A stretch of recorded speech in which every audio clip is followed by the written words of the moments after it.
آپ کا سایہ تا دیر سلامت رکھے، اور آپ جس طریقے سے خدمت دین کر رہے ہیں اللہ کریم آپ کی توفیقات خیر میں مزید اضافہ فرمائے۔ اب مقابلہ حسن تقریر کو درمیان میں تھوڑی دیر کے لیے روکتے ہوئے، کیونکہ صبح سے آپ نے سفر کیا، آپ تشریف لائے، آپ کی کرم نوازی ہے، تو ہم سماعتیں متوجہ ہو جائیں۔ ہم حضرت قبلہ مولانا جلال الدین رومی رحمۃ اللہ تعالی علیہ آپ کے کلام کا فیض حاصل کرنے کے لیے گفتگو سننے جا رہے ہیں۔ حضرت قبلہ علامہ پیر سردار احمد عالم قادری صاحب زیدہ مجدہ، آپ اب مخاطب ہوں گے آپ سب سے، اس لیے سراپا ہمہ تن گوش ہو کے بیٹھیں، پوری توجہ سے آپ کی گفتگو سماعت فرمائیں، اور آپ کی گفتگو کے بعد پھر وہیں سے مقابلہ حسن تقریر جو ہے وہ آگے بڑھے گا۔ نعرہ تکبیر، نعرہ رسالت، سیدی مرشدی۔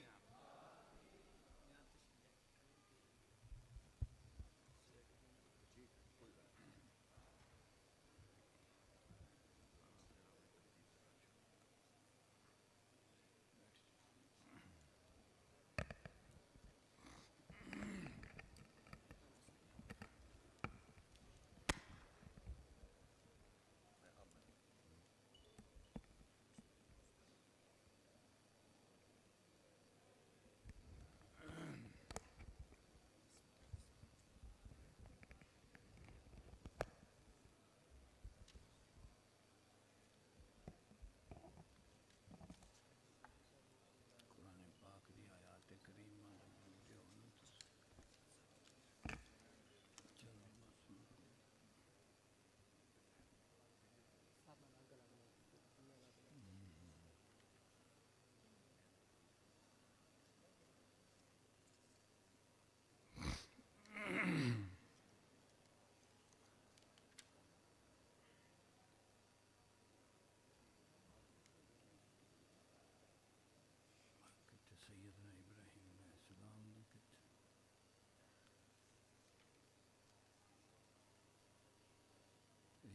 ابراہیم علیہ السلام نے یرفع ابراہیم القواعد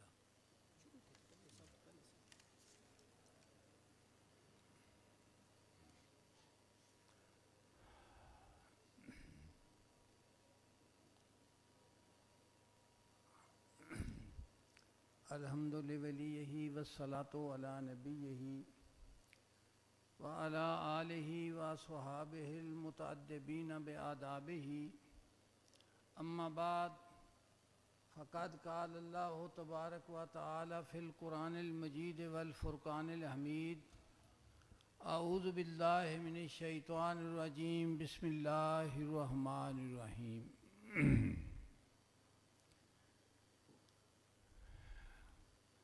بارگاہ رب العزت میں حمد کا نذرانہ پیش کر کے آقا صلی اللہ علیہ وسلم کی بارگاہ اقدس میں ہدیہ درود و سلام پیش کرو۔ اعوذ باللہ من الشیطان الرجیم، الحمدللہ رب العالمین الرحمن الرحیم مالک یوم الدین، ایاک نعبد و ایاک نستعین، اہدنا الصراط المستقیم صراط الذین انعمت علیہم غیر المغضوب علیہم ولا الضالین، آمین۔ الصلاۃ والسلام علیک یا رسول اللہ وعلی آلک واصحابک یا حبیب اللہ۔ الصلاۃ والسلام علیک یا رسول اللہ وعلی آلک واصحابک یا حبیب اللہ۔ الصلاۃ والسلام علیک یا رسول اللہ وعلی آلک واصحابک۔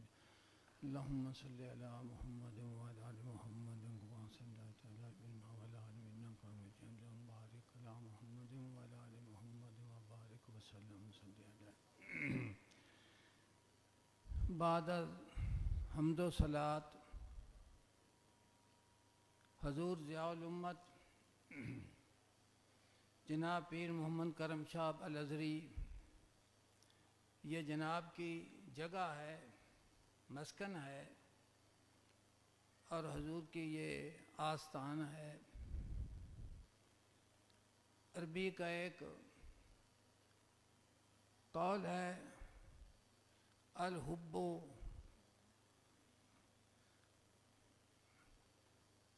حب الوطن من الایمان، کہ وطن کی جو محبت ہے وہ ایمان کا حصہ ہے۔ حب الوطن من الایمان، اس سے مراد یہی سمجھا جاتا ہے کہ جس جگہ انسان پیدا ہوا ہے، رہتا ہے، اس کا وہ مقام جو ہے، اس کا وہ وطن ہے، اور اس کی محبت جو ہے نا، یہ ایمان کا حصہ ہے۔ عارف روم نے اس کا معنی کیا ہے، مسکن یارست شہر شاہ من، مسکن یارست شہر شاہ من، پیش عاشقیں بود حب الوطن، کہ میرے محبوب کے رہنے کی جگہ ہے اور میرے محبوب کا شہر ہے۔ اگر تم مجھ سے یہ پوچھے کہ حب الوطن من الایمان کا معنی کیا ہے، پیش عاشقیں بود حب الوطن، اللہ پاک کی رحمتوں کا یہاں نزول ہے، اللہ پاک اس میں اور اضافہ کرے اور نظر بد سے انسان محفوظ رکھے۔ جناب صاحبزادہ ڈاکٹر پیر ابوالحسن محمد شاہ صاحب الازہری، عالم نبیل، فاضل جلیل، شیخ الحدیث و تفسیر، علامہ مولانا ملک محمد بوستان، چیئرمین ضیاء المصنفین و لجنۃ الامتحانات بحیرہ شریف، آرگنائزر حضرت علامہ مولانا حافظ محمد نظیم الدین الازہری، ترجمان دارالعلوم محمدیہ غوثیہ بحیرہ شریف۔ تو جناب مجھے جو موضوع دیا گیا ہے وہ دروس امہ ہے مثنوی شریف کے، اور مولانا روم کی جو معنویت ہے اور اس کا جو اثر، اس کے متعلق بیان کیا گیا ہے۔ مجھے یہ دیا گیا ہے کہ اس پر آپ نے گفتگو کرنی ہے۔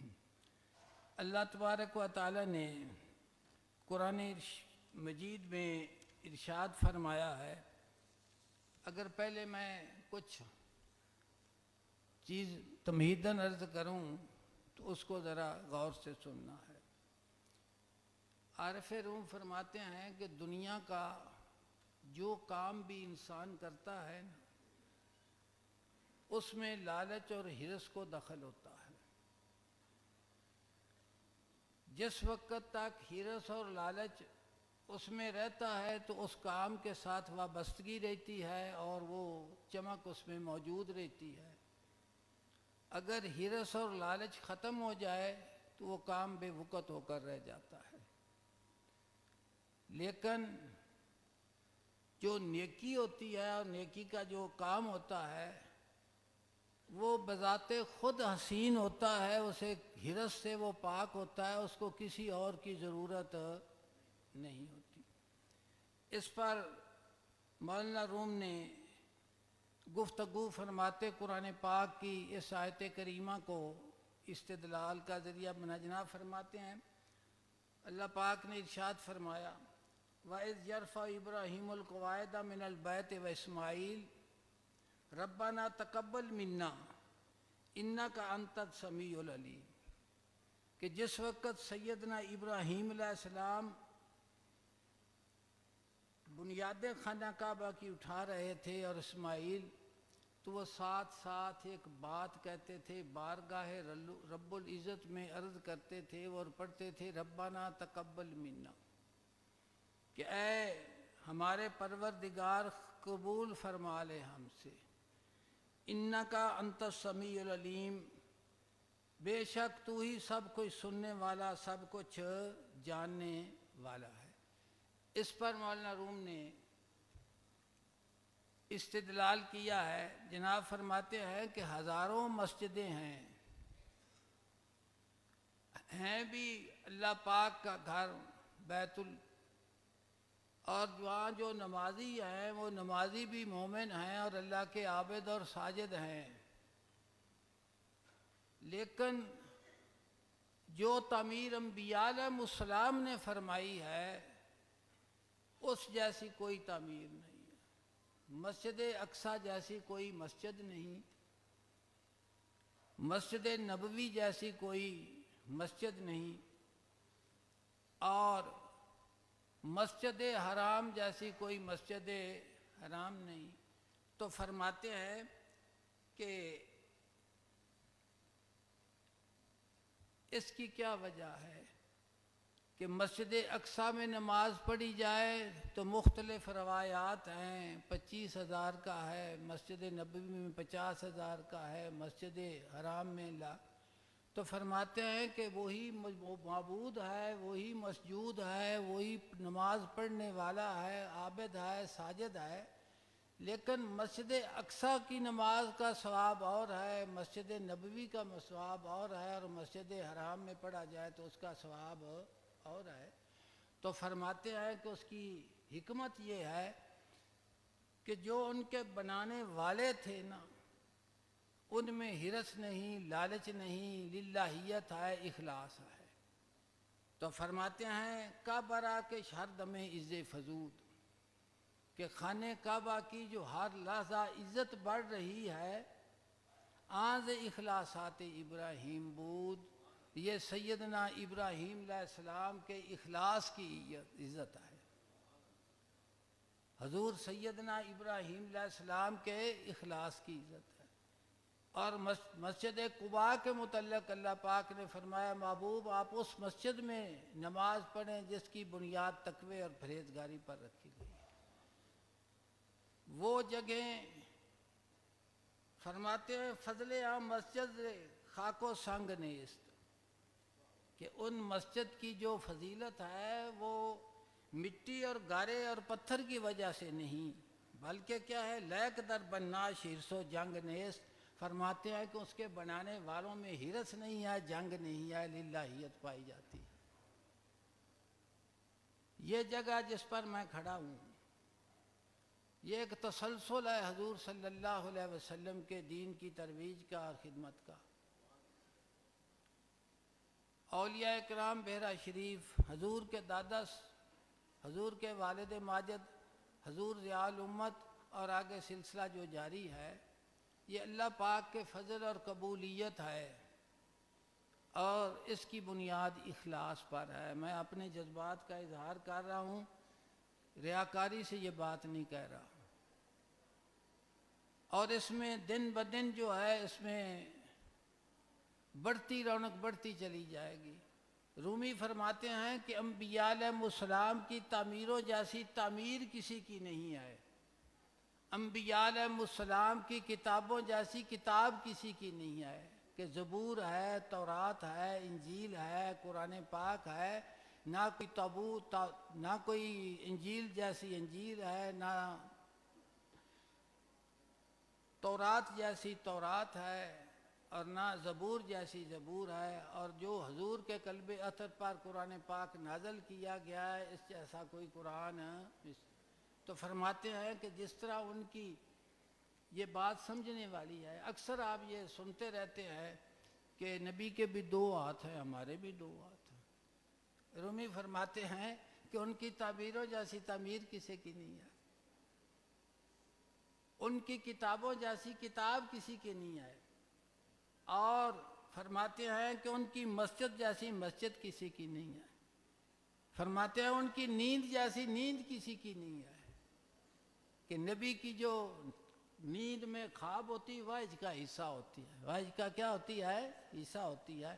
تو میرا مقصود یہ ہے بیان کرنے کا کہ جس جگہ پر اللہ پاک نے آپ کو موقع دیا ہے علم حاصل کرنے کا، آپ الفاظ بھی حاصل کریں، علم بھی حاصل کریں، لیکن اس چیز کے متلاشی رہیں کہ وہ کون سی چیز ہے جس چیز نے اس جگہ کو اپنے عروج پر پہنچا، اور دن بدن ترقی ہو رہی ہے، دن بدن ترقی ہو رہی ہے، تو اس کے کیا اس میں اخلاص ہے۔ اگر اخلاص کی دولت نصیب ہو جائے تو پھر کائنات کی کوئی چیز جو ہے نہیں۔ مولانا روم اخلاص پر بڑا زور دیتے ہیں۔ حضور سیدنا غوث اعظم رضی اللہ تعالیٰ عنہ فرماتے ہیں کہ یا اللہ پاک، عرض کرتے ہیں کہ ہمارے اعمال کے جسموں کو اخلاص کی روح سے زندہ کر دے، اخلاص کی روح سے زندہ کر دے۔ ہمارے اعمال کے جسموں کو، جس طرح انسان کا جسم ہے نا، تو اس میں اگر روح ہے تو جسم کی قیمت ہے، اور اگر روح اس میں موجود نہیں ہے تو اس کو مردہ کہا جاتا ہے۔ تو فرماتے ہیں کہ وہ عمل کہ جس عمل میں اخلاص کی روح موجود نہیں ہے، وہ عمل تو ضرور ہے لیکن وہ مردہ عمل ہے، اس کو پرواز نہیں کر سکتا خدا کی ذات کی۔ رومی فرماتے ہیں کہ اخلاص جو ہوتا ہے وہ جان ہوتا ہے۔ وہ کیا ہوتا ہے؟ ایک چیز کی جان ہے۔ اگر اخلاص ہے تو وہ عمل زندہ ہے، اور اگر اس میں اخلاص نہیں ہے تو وہ عمل تو ضرور ہے لیکن وہ مردہ عمل ہے۔ علامہ فرماتے ہیں جس کا عمل ہے بے غرض اس کی جزا کچھ اور ہے، حور و خیام سے گزر بادہ و جام سے گزر۔ فرماتے ہیں کہ جس کا عمل ہے بے غرض، جس کا عمل بے غرض ہے، کسی لالچ پر مبنی نہیں ہے، ریاکاری نہیں ہے اس میں، اس کی جزا کچھ اور ہے۔ فرماتے ہیں اس کی جزا کیا ہے؟ حور و خیام سے گزر بادہ و جام سے گزر۔ فرماتے ہیں کہ جنت بھی اللہ تبارک، یہ دنیا ہے نا، تو دنیا بھی اللہ پاک کی نعمت ہے، اور جو آخرت ہے وہ بھی خدا کی نعمت ہے، لیکن دنیا بھی مخلوق ہے اور جنت بھی مخلوق ہے۔ تو فرماتے ہیں کہ دنیا بھی مخلوق ہے، یہ فانی ہے، اس سے آخرت بہتر ہے کہ اس میں دوام ہے، لیکن دونوں مخلوق ہیں۔ فرماتے ہیں کہ خالق کون ہے؟ خدا کی ذات ہے۔ تو فرماتے ہیں جس کا عمل ہے بے غرض اس کی جزا کچھ اور ہے، حور و خیام سے گزر بادہ و جام سے گزر۔ فرماتے ہیں کہ ان دونوں جہانوں سے بے نیاز ہو اس کی طرف چل جس نے سب کو پیدا فرما دیا ہے، تیری جزا۔ اور رومی نے اپنا عنوان باندھا ہے کہ عاشق کے عمل کی جزا کون ہے؟ فرماتے ہیں کہ خود خدا کی ذات ہے، خود خدا کی۔ آپ قرآن پاک میں جس جگہ پر بھی آیات کریمہ پڑھیں گے عبادت کا ذکر آئے گا تو وہاں یریدون وجہہ کے لفظ آئیں گے، وَيَبْتَغُونَ فَضْلًا مِّنَ اللَّهِ وَرِضْوَانًا کے لفظ آئیں گے، اور کسی چیز کا ذکر نہیں آئے گا۔ تو میں نے یہ تمہیداً عرض کر دیا ہے اس لحاظ سے کہ جس جگہ پر للفقراء المہاجرین سے۔ اس کے بعد آ جاتے ہیں طالب علم، دین کے لیے جو نکلے ہیں، تو ان کو بھی اپنی سمت کا احساس ہونا چاہیے کہ کس لیے نکلے ہیں۔ اگر الفاظ میں اور قوت گویائی میں اور دلائل اور استدلال میں مہارت حاصل کرنے کے نکلے ہیں تو انہیں سمت ہمیں اپنی درست کرنی چاہیے کہ ہم صرف خدا کی رضا کے لیے اور اس کے فہم اور عرفان کے لیے جس جہان میں تشریف لائی انسانیت جو ہے، اگر یہ مقصود ہے تو پھر سب کچھ ہے، اور اگر یہ مقصود نہیں ہے تو پھر کچھ بھی نہیں ہے۔ تو طالب علم یہ صفہ کے جانشین ہیں، اور صفہ کیا ہے؟ آقا صلی اللہ علیہ وسلم کے کاشانہ اقدس کے دیوار کے ساتھ وہ چبوترا تھا جہاں صحاب صفہ رہتے تھے، اور آقا صلی اللہ علیہ وسلم نے فرمایا کہ مجھے فخر ہے اس بات پر کہ مجھے حکم دیا گیا ہے کہ اپنی امت سے ان کے ساتھ بیٹھا کرو، وَاصْبِرْ نَفْسَكَ مَعَ الَّذِينَ يَدْعُونَ رَبَّهُمْ بِالْغَدَاةِ وَالْعَشِيِّ کا یریدون وجہہ، کہ کفار اور مشرکین کے سرداروں کے پاس بیٹھنے کی ضرورت بیٹھے، آپ ان کے ساتھ بیٹھیں جو صرف خدا کی رضا کے لیے آپ کے پاس ہے۔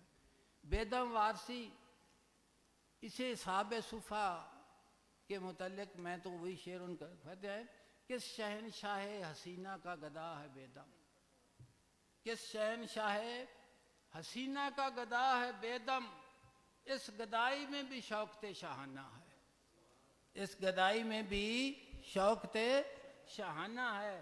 قرآن پاک کی آیت کریمہ آپ پڑھ کے دیکھیں، ایک ایک جگہ پر للفقراء کے ساتھ اللہ تبارک و تعالیٰ نے ان کو مخاطب کیا ہے، یعنی کہ یہ میرے اوسروا فی سبیل اللہ، ان کو روک دیا گیا، اللہ کے رستے میں روکے گئے ہیں، لیکن مالک کریم کے دروازے کے تو وہ فقیر اور سائل ہیں۔ تو میں اکثر عرض کرتا ہوں کہ ہمارے تو وہ بادشاہ ہیں، ہمارے تو کیا ہے کہ جو ان کا تعارف مالک کریم نے کروایا ہے اس کو آپ پڑھیں گے تو آپ کو یہ شعر بالکل سمجھ میں آ جائے گا، کس شہنشاہ حسینہ کا گدا ہے بیدم، اس گدائی میں بھی شوقت شاہانہ ہے۔ اللہ پاک نے ارشاد فرمایا للفقراء الذین اوسروا فی سبیل اللہ ہے۔ کہ اس میں حصہ ہے ان فقراء کا جن کو روک دیا گیا ہے اللہ کے رستے میں، لا یستطیعون ضربا فی الارض، وہ زمین میں چل پھر نہیں سکتے۔ اس کا مطلب کیا ہے کہ ان کے بازو ان میں ٹرنے کی چلنے کی قوت نہیں تھی، ٹانگیں نہیں تھی ان کے بازو نہیں تھے، اپاہج تھے۔ فرمایا کہ میری محبت نے ان کو ایسا پکڑا ہے کہ وہ نفس کے لیے کچھ بھی نہیں کر سکتے، اور جب حضور حکم دیں تو سب کچھ کر سکتے، خواہش نفس کے لیے وہ نہیں چلتے۔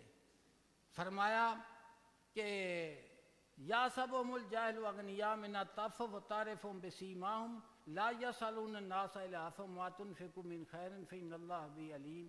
فرمایا کہ ناواقف انہیں سوال کرنے سے بچنے کی وجہ سے مالدار سمجھتے ہیں کہ وہ ہاتھ جو نہیں پھیلاتے، تو وہ سمجھتے ہیں یہ تو بڑے غنی ہیں، یہ تو بڑے غنی ہیں۔ فرمایا کہ وہ لوگ لپٹ کر بھی سوال نہیں کرتے، اور تم جو خیرات کرتے ہو اسے اللہ پاک اس کو جانتا ہے۔ تو یہ تمام جو اللہ پاک نے قرآن پاک میں تعارف کروایا ہے اصحاب صفہ کا، اس کو دیکھیں کہ وہ فقراء تو ہیں کس کے؟ اللہ پاک کے پاک دروازے کے، ان کا تعلق خدا کی دروازے کے ساتھ ہے۔ اور فرمایا کہ وہ نہ سوال کرتے ہیں، اور سوال نہ کرنے کی وجہ سے لوگ سمجھتے ہیں یہ تو بڑے غنی ہیں، سوال نہیں کرتے، لپٹ کر سوال بھی نہیں کرتے، کسی سے مانگتے بھی نہیں۔ تو پھر حکم کیا کیا گیا؟ اللہ پاک نے فرمایا کہ یہ وہ غیرت مند اور میری بارگاہ میں مقبول ہے کہ اپنے سروں پر اٹھا کر ان کے پاس چیز لے جایا کر۔ اور حضور صلی اللہ علیہ وسلم سب سے پہلے اصحاب صفہ کا خیال کرتے تھے۔ تو بیدم نے جو کہا ہے کہ کس شہنشاہ حسینہ کا گدا ہے بیدم، اس گدائی میں بھی شوق تے شاہانہ ہے، اس گدائی میں بھی شوق تے شاہانہ ہے۔ علامہ صاحب فرمانا کرم شاہ عرب و عجم کرم، وہ گدا جنہیں تو نے بخشا دماغ سکندری، دماغ سکندری۔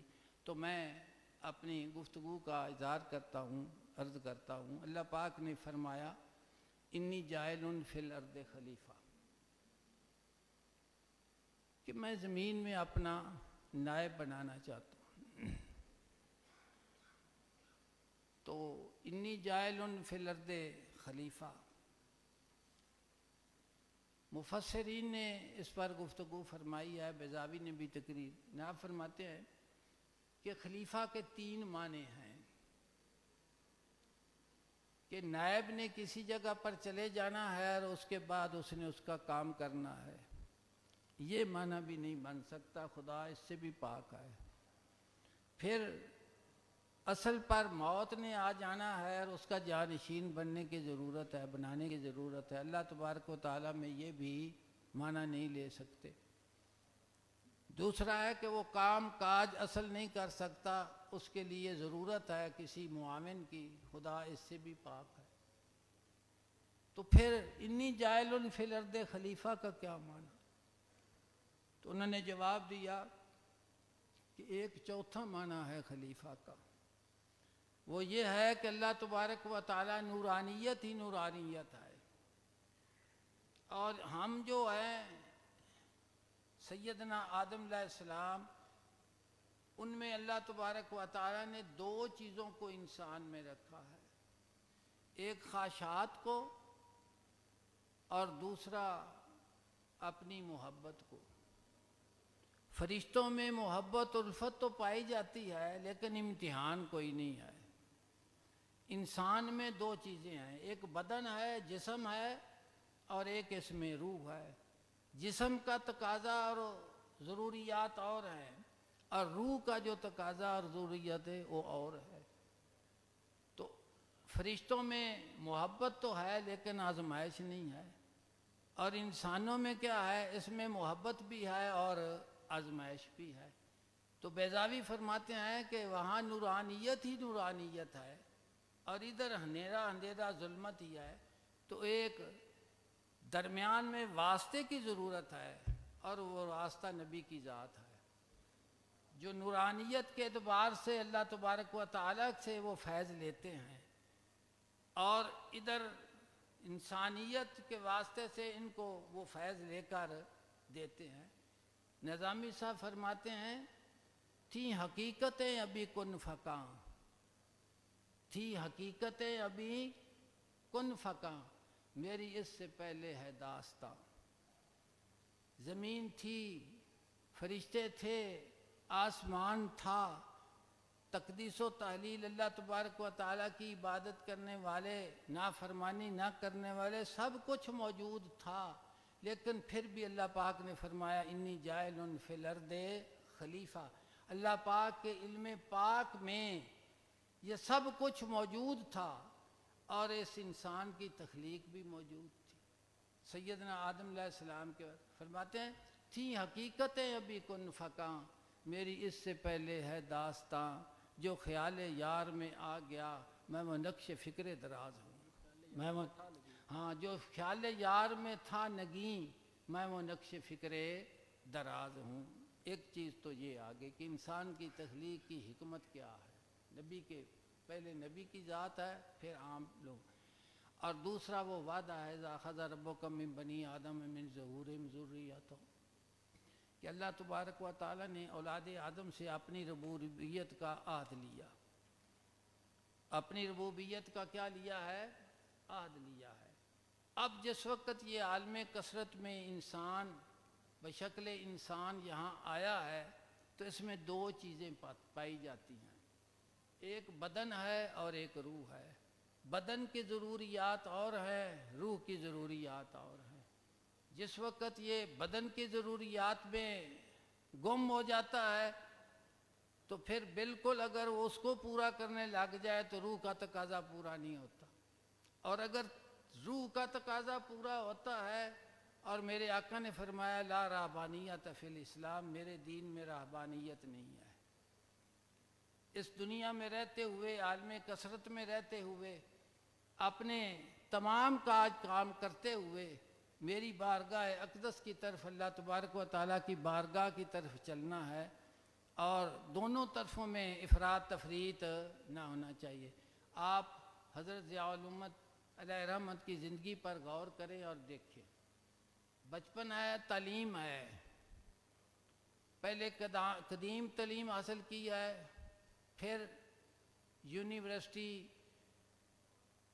گورنمنٹ کالج سے بی اے آنرز کیا ہے، پھر جامعہ ازہر گئے ہیں، ازہر یونیورسٹی سے، اور پھر اس کے بعد قاہرہ یونیورسٹی میں داخلہ لیا ہے، پھر واپس آ کر اس دارالعلوم کی نشاط ثانیہ کی ہے، اور اس کے بعد ساتھ تحریر بھی ہے، تدریس بھی ہے، اور جتنے دوسرے ختم نبوت کا ہو یا دین کا کوئی کام ہو، مرزائیت کی تحریک ہو، ختم نبوت، آپ نے اس میں بھی حصہ لیا ہے۔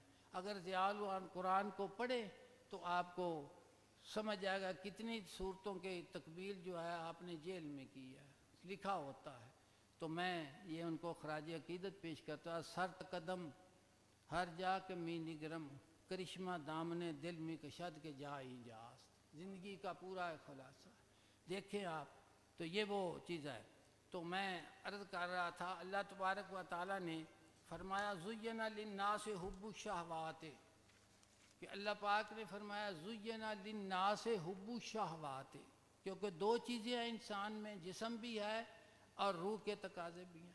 جسمانی چیزوں کو ذکر کرتے ہوئے میرے مالک کریم نے ارشاد فرمایا اعوذ باللہ من الشیطان زُیّنَ لِلنَّاسِ حُبُّ الشَّہَوَاتِ، کہ آراستہ کی گئی ہیں لوگوں کے لیے خواہشات کی محبت۔ وہ کیا ہے؟ من النساء عورتیں ہیں، والبنین بیٹے ہیں، والقناطیر المقنطرۃ من الذهب والفضة سونے چاندی کے ڈھیر ہیں، والخیل المسومۃ اور نشان لگے گھوڑے ہیں، اسبلوں کے گھوڑے، والانعام اور چار پائے ڈیری فارم، والحرث واہی جتی کھیتی باڑی۔ فرمایا ذالک متاع الحیات دنیا، یہ تیری دنیا کی زندگی کا ساز و سامان ہے، واللہ عندہ حسن المآب، اور دنیا زندگی اللہ کے پاس اچھا ٹھکانہ ہے، اللہ کے پاس کیا ہے؟ اچھا ٹھکانہ ہے۔ تو زین للناس حب الشہوات فرمایا گیا ہے کہ میں نے خواہشات کی محبت کو حسن دیا ہے، آراستی سجا دیا ہے، کہاں ہے؟ عورت ہے، بیٹے ہیں، سونے چاندی کے ڈھیر ہیں، اور نشان لگے گھوڑے ہیں، خیل المصومات نے۔ میں اکثر ایک بات کیا کرتا ہوں، اس کو آپ بھی ذہن میں سن لیجیے۔ قرآن پاک کی جو صداقت ہے نا، اس پر مزید کسی دلیل غیر کی ضرورت نہیں۔ خدا پاک، قرآن پاک خود اپنی صداقت پر خود دلیل ہے۔ قرآن پاک کو پڑھتے چلے جائیں اور جو بیان کیا ہے اس پر غور کرتے چلا جائے، پڑھیں پھر اس کا مشاہدہ کریں، دیکھیں کہ جو فرمایا گیا ہے اسی طرح ہے۔ اگر وہ اسی طرح ہے، مشاہدہ ہے، یہ حق الایمان ہے، یعنی جو فرمایا زین للناس حب الشہوات، جو آراستہ کر دیا ہے کس کو؟ خواہشات کی محبت کو۔ عورتیں ہیں، بیٹے ہیں، سونے چاندی کے ڈھیر ہیں، والخیل المصومات، اور نشان لگے گھوڑے ہیں، استبل کے گھوڑے جو ان کے اوپر نشان لگے ہوتے ہیں، والانعام، چار پائے ڈیری فارم، والحرس، وائج جس کو زری فارم کہا جاتا ہے۔ فرمایا ذالک متاع الحیات الدنیا، یہ دنیا کی زندگی کا ساز و سامان ہے، واللہ عندہ حسن المآب، اور اچھا ٹھکانہ جو ہے خدا کی ذات پاک کے پاس ہے۔ تو اب یہ بات ہے کہ انسان کو دنیا میں رہتے ہوئے ان خواہشات کے ساتھ تعلق ہے۔ اب دیکھنا یہ ہے کہ ان تمام خواہشات جس کا بیان کیا گیا حاصل ہونے کے باوجود سکون قلب حاصل ہوتا ہے کہ نہیں ہوتا؟ تسکین ہوتی ہے کہ نہیں ہوتی؟ انسان مطمئن ہوتا ہے اپنی زندگی پر یا مطمئن نہیں ہوتا؟ تو سب کچھ ہونے کے باوجود دل کا اطمینان نہیں ہوتا اس وقت تک جس وقت تک روح اور دل کی غذا اس کو نہ ملے، اور وہ ہے اللہ کی ذات پاک کا ذکر ہے، اس کا فکر ہے، اس کا تعلق ہے۔ الا بذکر اللہ تطمئن القلوب۔ اقبال فرماتے ہیں اگر منظور ہو تجھ کو خزانہ آشنا رہنا، اگر تو یہ چاہتا ہے کہ میں بہاروں کے ساتھ ہی تعلق رہے اور خزانہ آئے، اگر منظور ہو تجھ کو خزانہ آشنا رہنا، جہان رنگ و بو سے پہلے قطع آرزو کر لے۔ فرماتے ہیں کہ اگر تو چاہتا ہے کہ میں ہمیشہ خوش رہوں اور کبھی بھی زوال میرے نزدیک نہ جائے اور میں ہمیشہ پریشانیوں سے بچا رہوں، تو فرماتے ہیں اگر منظور ہو تجھ کو خزانہ آشنا رہنا، اگر خزاں سے نہ آشنا نہ رہنا چاہتا ہے اور یہ تجھ کو منظور اور مقبول ہے، خواہش ہے، جہان رنگ و بو سے پہلے قطع آرزو کر لے، کہ اس جہان میں رہتے ہوئے آرزویں جو ہیں ان سے اپنا تعلق جو ہے وہ منقطع کر لے، کیونکہ یہ جو جگہ ہے، یہ جو جہان ہے، یہ فانی ہے، یہ رہنے والا نہیں ہے، اور تو نے تعلق اس کے ساتھ بنایا جو نہیں رہنے والی چیز۔ تو فرماتے ہیں کہ جس وقت تیری محبت کا مدار وہ نہ رہنے والی چیز ہے، جس وقت وہ جائے گی تو جتنی خوشی آئی تھی اس سے زیادہ غم دے کر جائے گی۔ کیا دے کر جائے گی؟ غم دے۔ مثلا عورت ہے، بیٹے ہیں، سونے چاندی کے ڈھیر ہے، استبل ہے، یہ تمام چیزیں جو ہیں ایک وقت عروج ہوتا ہے، دوسری دفعہ نہیں ہوتا۔ عروج و زوال کا ایک نصاب ہے، اللہ پاک نے رزق دیتا ہے پھر اس کو قبض بھی کر لیتا ہے، کسی کو غربت دیتا ہے پھر اس فلاس سے اس کو دنیا ترقی ہو جاتی ہے۔ تو فرما دیں کہ اگر منظور ہو تجھ کو خزانہ آشنا رہنا، جہان رنگ و بو سے پہلے قطع آرزو کر لے، اگر اس دنیا میں رہنا چاہتا ہے تو آرزوؤں کو کم کر دے، پھر اسی میں دیکھ مضمر ہے کمال زندگی تیرا۔ فرماتے ہیں کہ تیری زندگی کا کمال اس میں چھپا ہوا ہے جو تجھ کو زینت داماں کو آئینہ رو کر لے۔ فرماتے ہیں کوئی حسین تجھ کو اپنے دامن کے ساتھ وابستہ کر لے نا، تو پھر تیری زندگی کا مقصود پورا ہو جائے، کوئی افسوس نہیں رہتا۔ اولیاء کرام، اہل اللہ، ان کے ساتھ جو دل کا تعلق ہے خدا کی محبت کے، وہ اگر انسان کو صحبت نصیب ہو جائے تو دنیا میں جو چیزیں ناکارہ ہیں ان کے ساتھ محبت کم ہو جاتی ہے۔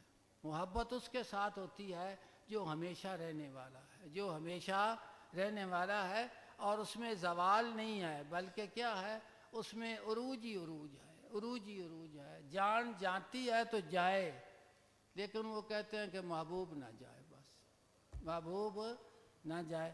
اور پھر ان کے میں اس موضوع کے مطابق عرض کرتا ہوں تو دیکھیں جناب فرما دیں، شاد شو از وے مشو از غیر وے، رومی فرماتے ہیں کہ شاد شو از وے مشو افرحو ہونن بما آتاکم، فرماتے ہیں کہ جو چیز تجھے خدا پاک عطا فرمائے نا، اس پر ہلکا ہلکا خوش ہوا کر۔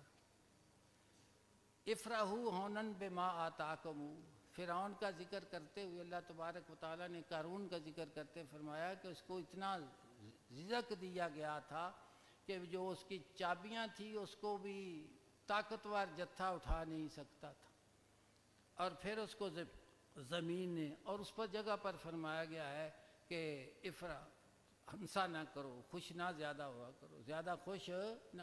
رومی فرماتے ہیں افرحو ہونن بما آتاکم، کہ اس پر ہلکے سے خوش رہو جو اللہ نے تمہیں دیا ہے۔ کلو آتن مشغل الحاکم، کہ جو ہر چیز آنے والی ہے نئی تمہیں وہ غافل کرنے والی، وہ تجھ کو کیا کرنے والی ہے، غافل کرنے والی ہے۔ رومی فرماتے ہیں کہ نعمت جو ہے نا، اور نعمت کا جو شکر ہے وہ نعمت سے زیادہ بہتر ہے۔ کیا ہے؟ اور شکر کی تعریف کیا ہے؟ فعل ینبئ عن تعظیم المنعم لکونہ منعما، کہ فعل، شکر وہ فعل ہے جو انسان کو خبر دیتا ہے منعم کی تعظیم، فعل ینبئ عن تعظیم لکونہ منعما، کہ وہ کیا ہے، وہ انعام دینے والا ہے، چاہے وہ زبان سے ہو، دل سے ہو، ارکان سے ہو، جو اس کو ادا کرتا ہے تو وہ کیا ہے، وہ شکر ہے۔ رومی فرماتے ہیں کہ شکر نعمت بہتر، فرماتے ہیں کہ نعمت کا جو شکر ہے نا وہ نعمت سے بھی بہتر ہے، بہتر، نعمت کا شکر جو ہے وہ نعمت سے بھی بہتر ہے۔ فرماتے ہیں کہ شکر نعمت خوش تراز نعمت بواد، نعمت کا شکر جو ہے وہ نعمت سے بھی بہتر ہے۔ شکر پارا کیس ہوئے نکبت ارواد، شکر سوار جو ہے وہ عذاب کی طرف کب جاتا ہے، لئن شکرتم لا ازیدنکم، اور فرمایا شکر جانو نعمتوں نعمت جو پوست، شکر کی مثال اس طرح ہے کہ جس طرح نعمت کی یہ جان ہے، نعمت کی یہ روح ہے، اور نعمت جو ہے وہ پوست کی طرح ہے، چھلکے کی طرح ہے، اور ہر جسم کے لیے روح کی ضرورت ہے، تو فرما دیں نعمت کے جسم کے لیے جو روح ہے وہ شکر ہے۔ زاں کے شکارت ترا کوئے درست، کیونکہ شکر تجھے اپنے محبوب کی گلی کی طرف لے جاتا ہے۔ کہاں لے جاتا ہے؟ اپنے محبوب کی گلی کی طرف لے جاتا ہے۔ رومی فرماتے ہیں کہ شاد شو از وے مشو از غیر وے، کہ اگر تو خوش ہونا چاہتا ہے تو اللہ تعالیٰ کے ساتھ خوش رہے، اللہ تبارک و تعالیٰ کے ساتھ تیرا مقصود خدا کی ذات ہونا چاہیے۔ اس جہان رنگ و منہ میں ہزاروں نعمتیں عطا کی گئی ہیں، لیکن کوئی بھی ایسی چیز نہیں ہے جو ہمیشہ رہنے والی ہے، یہ فانی ہے، اور فانی، اور جو فانی ہو اس میں وفا نہیں ہوتی، وفا اس میں ہوتی ہے جو ہمیشہ رہنے والا۔ تو فرماتے ہیں شاد شو از وے مشو از غیر وے، کہ اس کے ساتھ خوش رہنے کی عادت ڈال، غیر کے ساتھ خوش نہ ہو۔ کو بہار استو دیگر ہا ماہد ہے، کہ جو اللہ تبارک کے ساتھ تیرا تعلق ہے وہ بہار ہے، اور موسم بہار کا اثر آپ نے دیکھا ہے نا، درختوں پر بھی ہوتا ہے اور انسانوں پر بھی ہوتا ہے۔ موسم بہار بتاتا ہے کہ جو درخت کے خشک ٹانیاں ہیں وہ سبز ہو جاتی ہیں، کونپلیں نکلنے لگ جاتی ہیں، پھلدار ہے تو پھل اٹھاتا ہے تو اس کی خوشبو پھیل جاتی ہے۔ تو فرماتے ہیں شاد شو از وے مشو از غیر وے، خدا سے خوش ہو اور غیر سے نہ ہو۔ کو بہار استو دیگر ہا ماہد ہے، کیونکہ وہ بہار ہے اور دوسرا جو ہے وہ خزاں ہے، اور خزاں کا دوست جو ہوتا ہے وہ ہمیشہ ناکام رہتا ہے، اس کو کبھی بھی وہ لطف نہیں ہوتا۔ ہرچہ غیر اوست استدراج تست، کہ جو بھی خدا کے سوا غیر ہے وہ تیرا اٹکل پچو ہے، گرچہ تخت و ملک تست و تاج تست، اگرچہ وہ تیرا تخت ہو، بادشاہی ہو یا تیرا اناج ہو، جو بھی ہے، شاد از غم شوق غم دامے لکاس۔ مولانا روح فرماتے ہیں کہ خوشیوں کے ساتھ تو ہر انسان ہی خوش رہتا ہے،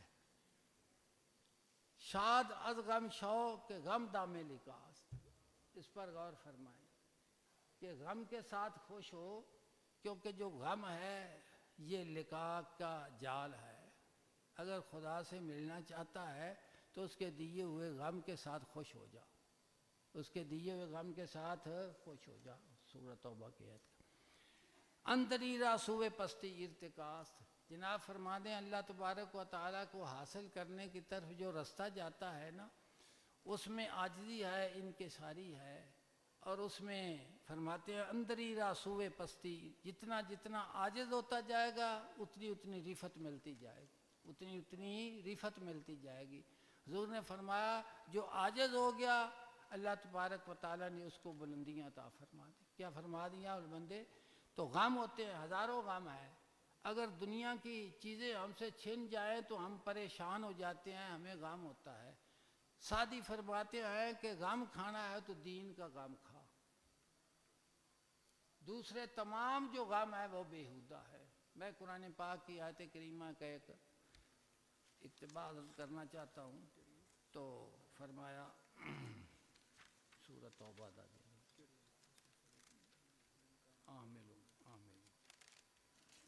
سورۃ توبہ میں ذکر ہے کہ حضور صلی اللہ علیہ وسلم نے صحابہ کرام کو جہاد کی دعوت دی غزوہ تبوک کے موقع پر، اور آقا صلی اللہ علیہ وسلم کی بارگاہ میں صحابہ کرام حضور کے غلام حاضر ہوئے اور انہوں نے عرض کیا کہ حضور ہم آپ کے ساتھ جانا چاہتے ہیں۔ آقا صلی اللہ علیہ وسلم نے فرمایا کہ سواریوں کی قلت ہے، سواریاں نہیں ہیں۔ جس وقت آقا صلی اللہ علیہ وسلم کی زبان اقدس سے یہ الفاظ انہوں نے سنے تو دل میں ایک درد پیدا ہو گیا۔ اللہ تبارک و تعالیٰ نے اس تمام واقعے کو خود بیان فرمایا، اور جو انہوں نے لفظ کہے وہ ان کا بھی ذکر کیا، ان کا بھی ذکر کیا ہے۔ ذات کریم نے ارشاد فرمایا اعوذ باللہ من الشیطان وعلی الذین اذا ما اتوک لتحملہم، کہ فرمایا کہ ان پر بھی کوئی حرج نہیں ہے جو آپ کے پاس اس لیے آئے ہیں، قلت لا اجد ما احملکم علیہ، اور آپ نے ان کو فرمایا کہ سواریاں نہیں ہیں، تولوا، فرمایا کہ پھر جاؤ،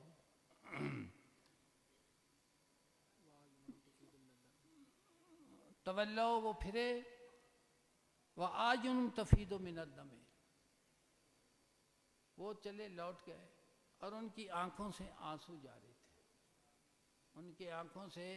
ایک تو اس کیفیت کا ذکر کیا اللہ تبارک و تعالیٰ نے جو اس وقت ان پر نازل، جو جس حالت میں وہ تھی، حضور کے فرمان سنتے وقت بعد انہوں نے کیا ہوا کہ ان کے آنسو جاری تھے، پھرے اور ان کے آنسو جاری تھے، اور وہ یہ ساتھ کہتے تھے غم کی وجہ سے اللہ یجد ما ینفقون، کہ ہمارے پاس اتنا بھی آج نہیں ہے کہ جس کو ہم خوش۔ تو ایک دنیا کا غم ہوتا ہے اور ایک وادی محبت، عشق و محبت میں دین کا غم ہوتا ہے۔ تو مولانا روم فرماتے ہیں کہ ہرچ غیر اوست شاد از غم شوق غم دامے لکاست، فرماتے ہیں کہ غم سے خوش ہونے کی عادت ڈال، کیونکہ جو غم ہے یہ ملاقات کا جال ہے، ملاقات کا جال ہے۔ اندری راسوئے پستی ارتکاس، فرماتے ہیں عشق و محبت کے رستے میں جو ترقی ہوتی ہے، عروج ہوتا ہے، اس راہ میں جتنا پست ہوتا جائے گا اتنا وہ بلند ہوتا جائے گا۔ فرماتے ہیں نظامی صاحب فرمانا تیری راہ گزر میں جانا میں وہ خاک راہ گزر ہوں، تیری راہ گزر میں جانا میں وہ خاک راہ گزر ہوں، تیرے ہر خرام پر جو تیرا نقش پا بنی ہے، تیرے ہر خرام پر جو تیرا نقش پا بنی ہے۔ فرماتے ہیں غم یکے گنجس تو رنجے تو چکا، فرما دیں کہ غم جو ہے ایک خزانہ ہے اللہ تبارک و تعالیٰ کی محبت پہ۔ رومی فرماتے ہیں کہ جس وقت قرآن پاک میں ذکر ہے کہ جس وقت بارش آتی ہے تو پہلے ٹھنڈی ہوا آتی ہے، اور ٹھنڈی ہوا بتاتی ہے کہ بارش آ رہی ہے، بارش ہے۔ تو فرماتے ہیں کہ جس وقت تیرے دل سے ٹھنڈے ہو کے شروع ہو جائے نا تو یہ سمجھ لے کہ آنکھوں کا بادل جو ہے وہ برسنے والا ہے۔ اور اسی لیے سیدنا ابراہیم کو اللہ تبارک و تعالیٰ نے اواہن حلیم فرمایا ہے، اواہن حلیم فرمایا ہے۔ تو فرماتے ہیں غم یکے گنجس تو رنجے رنجے تو چکا، فرما دیں کہ غم ایک خزانہ ہے اور تیرا جو غم ہے وہ کان ہے، کان ہے کہ در گیردیں در کود کا۔ فرماتے ہیں بچے اس بات کو نہیں سمجھتے، بچے اس بات کو نہیں سمجھتے، کہ بچے نہیں سمجھتے کہ رنج جو ہے وہ بھی اس کو بالغ سمجھتے ہیں، اور وہ بالغ کون ہے؟ جن کو اللہ تبارک و تعالیٰ نے اپنی محبت نصیب فرمائی ہے، اپنی الفت نصیب فرمائی ہے، اپنا عشق نصیب فرمایا ہے۔ حضور صلی اللہ علیہ وسلم کے ساتھ محبت اور دل کا ایک تعلق ہوتا ہے۔ آخر میں مولانا روم نے ایک جگہ پر ارشاد فرمایا ہے، اس کو میں ذکر کرنا چاہتا ہوں۔ جناب فرماتے ہیں 100,000 آفری، غور کریں باتیں پھر کریں، ذرا مشکل ہے آپ کے لیے بھی بیٹھنا ذرا۔ فرماتے ہیں 100,000 آفری بر جانے ہو، بر قدوموں دور فرزندانے ہو، کہ ہزاروں لاکھوں مبارکیں ہیں حضور کی ذات اقدس پر اور حضور کے آنے پر۔ 100,000 آفرین بر جانے ہوں بر قدوموں دور فرزندانے ہوں۔ فرماتے ہیں کہ ہزاروں مبارکیں ہیں حضور صلی اللہ علیہ وسلم کی آمد پر اور ان کے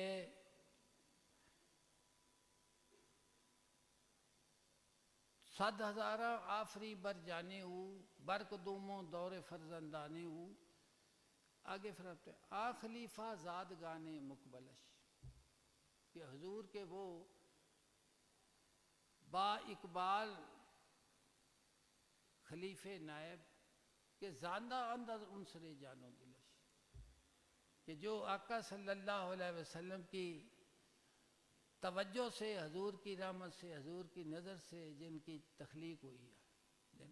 فرماتے ہیں نا تیری ایک نظر کی قیمت میری ساری زندگانی، اگر تو قبول کر لے تو پھر تیری ایک نظر کی قیمت میری ساری زندگانی۔ تو فرما دیکھیں حضور کا زمانہ اقدس ہے، حضور کے صحابہ کا زمانہ ہے، پھر تابعی ہیں، پھر تبع تابعی ہیں، اور حضور کی نبوت کا زمانہ عبدالآباد تک ہے، قیامت تک حضور کی رسالت کا اور اس سے بھی آگے کا زمانہ ہے۔ تو رومی اس انداز میں اس مضمون کو بیان فرماتے ہیں 100,000 آفری بر جانے ہوں، حضور کی ذات پر لاکھوں مبارکیں ہوں اور آپ کے آنے پر لاکھوں مبارکیں ہوں۔ 100,000 آفری بر جانے ہوں بر قدوموں دور فرزندانے ہوں، اور حضور کے جو اولاد ہے ان کے دور پر بھی لاکھوں مبارکیں ہوں۔ آ خلیفہ زاد گانے مقبلش، حضور کے وہ با اقبال شہزادے کہ پیدا انداز عنصر جانو دلش، جو حضور کے دل اور حضور کے روح سے جن کی تخلیق ہوئی ہے۔ غرض بغدادو، اس پر غور کرنا ہے، غرض بغدادو ہرے یار اند بے مزاج آب و گل نسل بیاند۔ فرماتے ہیں کہ چاہے وہ بغداد شریف ہو، ہرات ہو، رے ہو، وہ حضور صلی اللہ علیہ وسلم کے میخانہ توحید ہے وہ، اور قیامت تک یہ سلسلہ چلتا ہے اس میں۔ اسی لیے فرماتے ہیں ہر دور میں چلتا ہے پیمانہ محمد کا، آباد خدا رکھے میخانہ محبت کا۔ فرماتے ہیں کہ آگے حضور نے ایک شعر اس پر فرماتے ہیں، عقلی دلیل دیتے ہیں جناب۔ فرماتے ہیں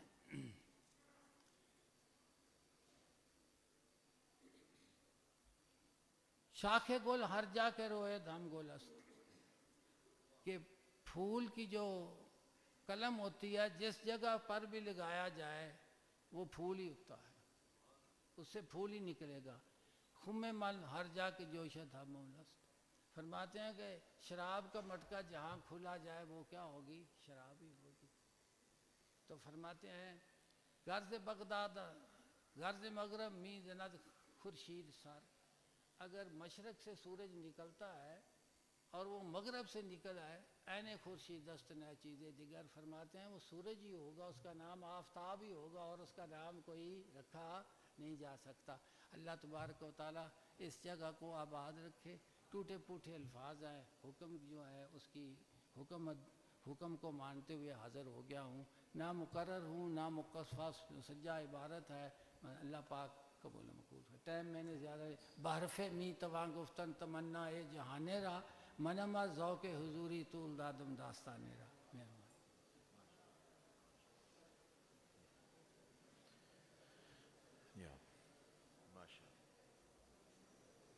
تشریف رکھیں۔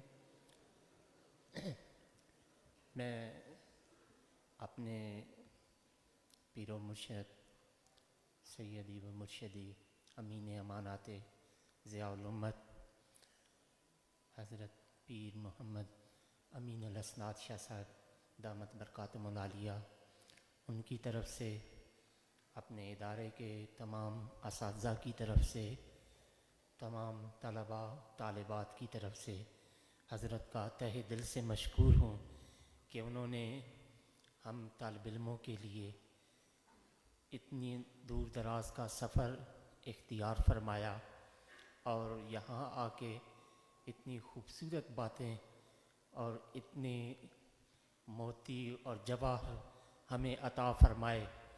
اللہ کریم آپ کی صحت کے ساتھ عمر خضر عطا فرمائے۔ اور آپ کی باتوں سے مجھے حضور ضیاء الامت رحمۃ اللہ علیہ کی باتیں یاد آ رہی تھیں۔